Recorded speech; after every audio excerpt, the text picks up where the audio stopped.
شروع اللہ کے نام سے جو بڑا مہربان نہایت رحم والا ہے۔ اس حالت میں دن گزر رہے تھے اور ملک شام میں کفر سر اٹھا رہا تھا، پھل پھول رہا تھا۔ زیادہ زور لبنان کے علاقہ جات میں تھا، وہاں نئے سرے سے بتوں کی پوجا شروع ہو گئی تھی۔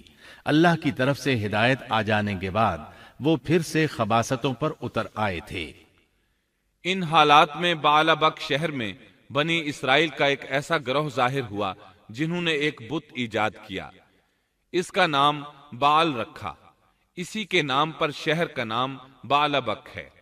اللہ تعالیٰ نے ان کی طرف معزز پیغمبر الیاس علیہ السلام کو مبعوث فرمایا۔ آپ کا سلسلہ نسب یوں ہے: الیاس بن یاسین بن فنحاس بن ایزار بن ہارون علیہ السلام۔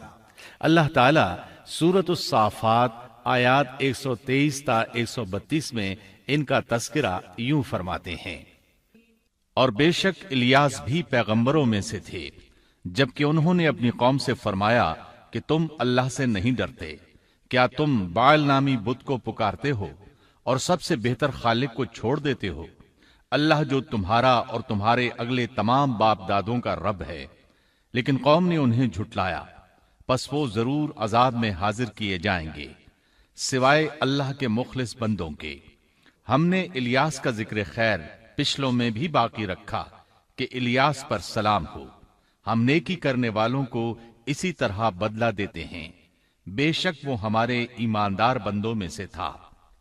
قرآن مجید میں ان کا نام الیاس بتایا ہے۔ انجیل یوحنا میں ان کو ایلیا نبی کہا گیا ہے۔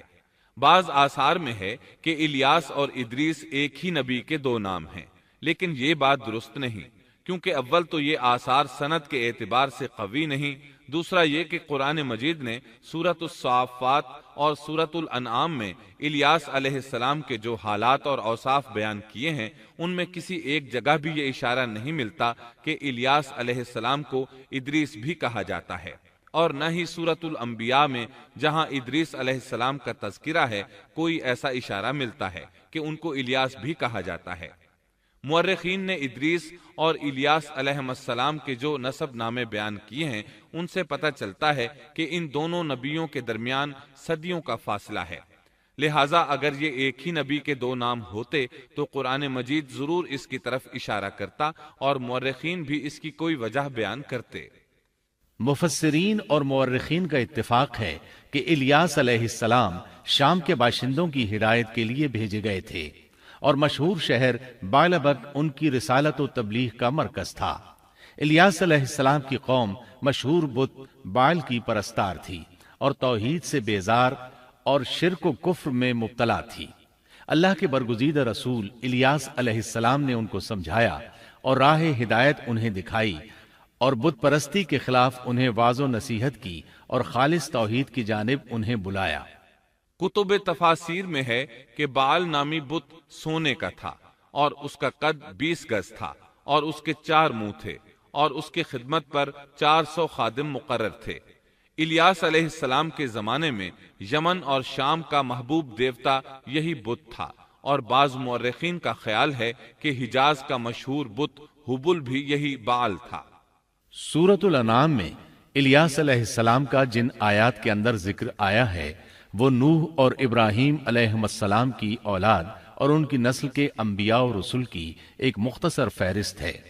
اللہ تعالیٰ سورۃ الانعام آیت 84 تا 86 میں فرماتے ہیں: اور ہم نے ان کو اسحاق دیا اور یعقوب، ہر ایک کو ہم نے ہدایت کی، اور پہلے زمانے میں ہم نے نوح کو ہدایت کی، اور ان کی اولاد میں سے داؤد کو اور سلیمان کو اور ایوب کو اور یوسف کو اور موسیٰ کو اور ہارون کو، اور اسی طرح ہم نیک کام کرنے والوں کو جزا دیا کرتے ہیں۔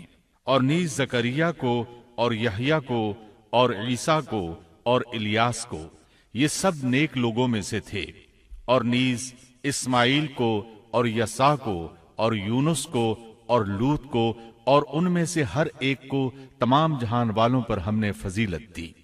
الیاس علیہ السلام اور ان کی قوم کا واقعہ اگرچہ قرآن میں بہت مختصر ہے، تاہم اس سے یہ سبق حاصل ہوتا ہے کہ بنی اسرائیل کے یہود کی ذہنیت اس درجہ مسخ ہو چکی تھی کہ دنیا کی کوئی برائی ایسی نہیں تھی کہ جس کے کرنے پر یہ حریص نہ ہوں، اور کوئی خوبی ایسی نہ تھی جس کے یہ دل دادہ ہوں، اور انبیاء و رسل کے ایک طویل اور مسلسل سلسلے کے باوجود بت پرستی، نجوم پرستی، عناصر پرستی، غرض غیر اللہ کی پرستش کا کوئی شعبہ ایسا نہ تھا جس کے یہ پرستار نہ بنے ہوں۔ قرآن مجید میں بنی اسرائیل سے متعلقہ واقعات میں جہاں ان کی بدبختی اور کجروی پر روشنی پڑتی ہے، وہاں ہمیں یہ نصیحت و عبرت بھی حاصل ہوتی ہے کہ اب جبکہ انبیاء و رسول کا سلسلہ ختم ہو چکا اور خاتم النبیین کی نبوت اور قرآن مجید کے آخری پیغام نے اس سلسلے کو ختم کر دیا، تو ہمارے لیے ازحد ضروری ہے کہ بنی اسرائیل کی مسخ فطرت اور تباہ ذہنیت کے خلاف احکام الہی کو مضبوطی سے پکڑیں اور ان میں ہیلہ سازی اور ٹیڑھ پن سے کام نہ لیں، ان کی خلاف ورزی کی جرات نہ کریں، اور ہمارا شیوا سپرد و تسلیم ہونا چاہیے، نہ کہ انکار و انحراف۔ اسلام کے یہی اور صرف یہی معنی ہیں۔ الیاس علیہ السلام کے بعد یسع علیہ السلام تشریف لائے۔ اس بار ہم آپ کے لیے پیش کر رہے ہیں قصص الانبیاء۔ قرآن کریم کے یہ قصص لطف اندوز ہونے کے لیے ہرگز نہیں سنائے گئے، بلکہ ان سے تو بنی نوع انسان کو سیدھا راستہ دکھانا مقصود ہے۔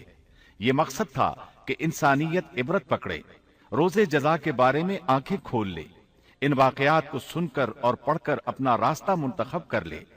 گزشتہ انبیاء کی امتیں جو بھیانک جرائم کرتی رہی ہیں، ان سے اپنا دامن بچا لے۔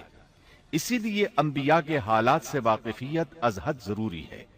جب تک ہم انبیاء کے واقعات سے روشناس نہیں ہو جاتے، اس وقت تک قرآن مجید تک مکمل رسائی حاصل نہیں کر سکتے۔ ان واقعات سے رہنمائی حاصل کرنے سے ایک مقصد یہ بھی ہے کہ دعوت اللہ کا راستہ معلوم ہو جائے، لوگوں کو اللہ کی طرف بلانے کا ڈھنگ ہمیں آ جائے۔ اللہ کرے ہم بھی ان لوگوں میں شامل ہو جائیں جو اللہ کی طرف دعوت دیتے ہیں، ہم بھی نیکی کا حکم کرنے اور برائی سے روکنے والے بن جائیں۔ امر بالمعروف اور نہی عن المنکر کے صحیح راستے پر چلنا اس وقت تک ممکن نہیں جب تک کہ ہمارے سامنے کوئی ایسا نمونہ موجود نہ ہو جس کے مطابق ہم اپنے آپ کو چلا سکیں۔ اور صاف ظاہر ہے سب سے عظیم اور بے مثال نمونہ نبی اکرم صلی اللہ علیہ وسلم کی مبارک شخصیت ہے، جیسا کہ اللہ تعالیٰ فرماتے ہیں، یقیناً تمہارے لیے رسول اللہ کی زندگی بہترین نمونہ ہے۔ رسول اکرم صلی اللہ علیہ وسلم کے بعد سب سے نمایاں مثال اور نمونہ باقی تمام انبیاء کرام ہیں، پھر صحابہ کرام اور صالح لوگ بھی نمونہ ہیں۔ انبیاء کرام کے واقعات قرآن کریم کے ذریعے ہم تک پہنچے ہیں۔ اسی طرح نبی کریم صلی اللہ علیہ وسلم کی سیرت مبارکہ اور آپ کی احادیث مبارکہ سے بھی ہمیں ان کے حالات اور واقعات معلوم ہوئے۔ Thanks for watching. Don't forget to like, comment, share and subscribe to